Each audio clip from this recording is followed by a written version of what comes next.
This can't be a defense contractor allowing people to connect external hard drives and flash drives to their systems. Williams used a portable external hard drive to transfer the exploits out of the secure networks. Please. I know you lying. Please. How an ex-L3 Harris Trenchant boss stole and sold cyber exploits to Russia. Peter Williams, the former general manager of Trenchant, a division of defense contractor L3 Harris that developed surveillance and hacking tools for Western governments, pleaded guilty last week to stealing some of those tools and selling them to a Russian broker. A court document filed in the case, as well as exclusive reporting by TechCrunch and interviews with Williams, former colleagues explained how Williams was able to steal the highly valuable and sensitive exploits from Trenchant. Williams, a 39-year-old Australian citizen who was known inside the company as Doogie, admitted that prosecutors that he stole and sold 8 exploits or 0 days, which are security flaws in the software that are unknown to his maker. He sold or stole? It said he sold and stole. Oh, wow. Where are we at? Yeah, he stole and sold 8 exploits or 0 days, which are security flaws in software that are unknown to his maker and are extremely valuable to hack into a target's devices. That's not good. Williams said some of those exploits, which he stole from his own company Trenchant, were worth $35 million, but he only received $1.3 million in cryptocurrency from the Russian broker. Williams sold the 8 exploits over the course of several years between 2022 and 2025. Thanks to his position and tenure at Trenchant, according to the course document, Williams maintained a super user. I'm finna hang up. Maintained super user access to the company's internal access control, multi-factor authenticated secure network, where his hacking tools were stored, and which only employees with the need-to-know access had access to. As a super user, Williams could view all the activity logs and data associated with Trenchant's secure network, including exploits. The court document notes Williams' company network access gave him full access to Trenchant's proprietary information and trade secrets. Now, we are where we're at, where we're supposed to be with insider threat. For stuff like this, that's that high level, when you talk about like the classification of data, I would consider that to be confidential. An alert is supposed to trigger, like on the blue team side, hey, so-and-so just access this or whatever.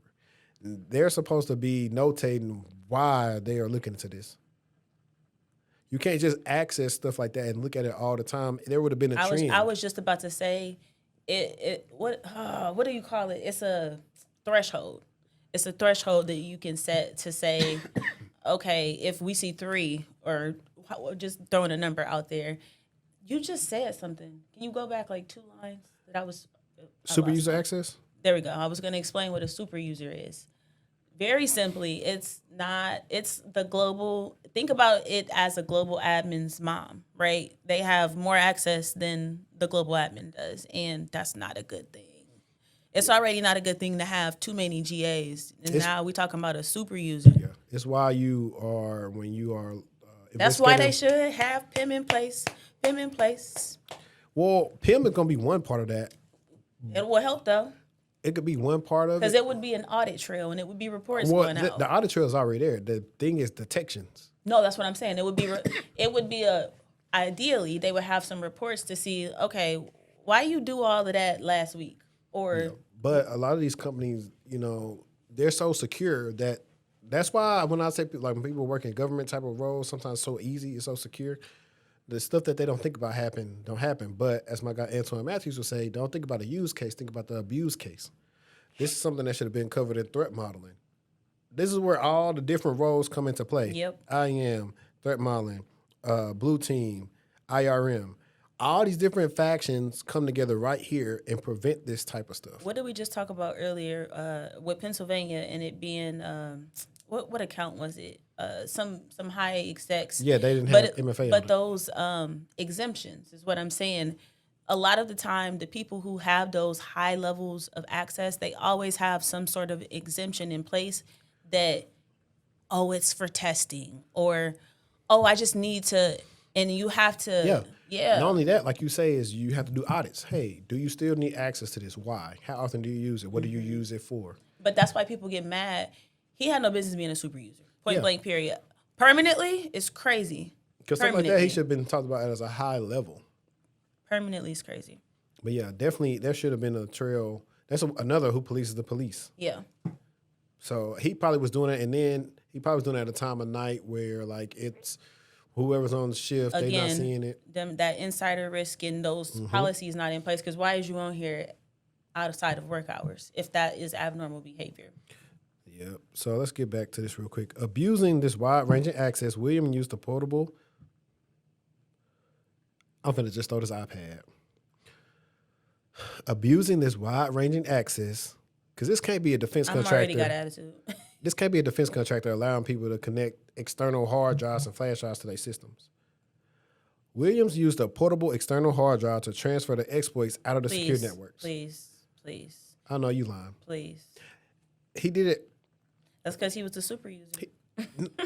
He did it from Trench's offices in he did it Sydney, from Australia. in office? Yeah, and Washington, D.C., and then onto a personal device at that point. Williams sent the stolen tools via encrypted channels to Russian broker protocol. This DLP, data loss prevention, right here. No, all of that is bad. And he was in office. Bye. They don't have no DLP at the network level. I ain't gonna lie though. If I get hit up for that insider role, I'm gonna talk about this right here. I'm gonna bring up this exact use case. Because as a former Trenchant employee with knowledge of the company's internal IT systems, told TechCrunch that Williams was in the very high echelon of trust within the company as part of the senior leadership team, which you were talking about earlier.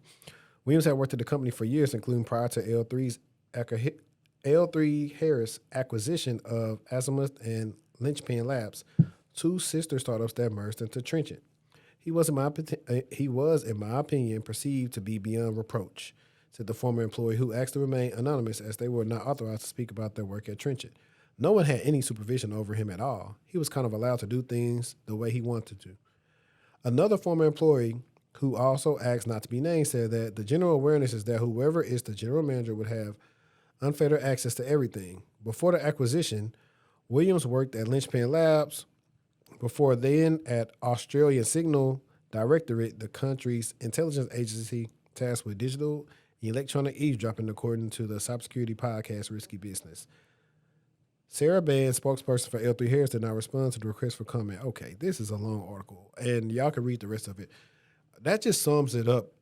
That is just crazy that he had like all this access, and they try to bring stuff over. The defense contractors try to handle the digital systems like it's the military, and I think that's where they mess up at. And I just, for the life of me, do not understand why you let people connect external drives, flash drives, log onto their personal cloud storage. Connected and extract some data. Yeah. Bye.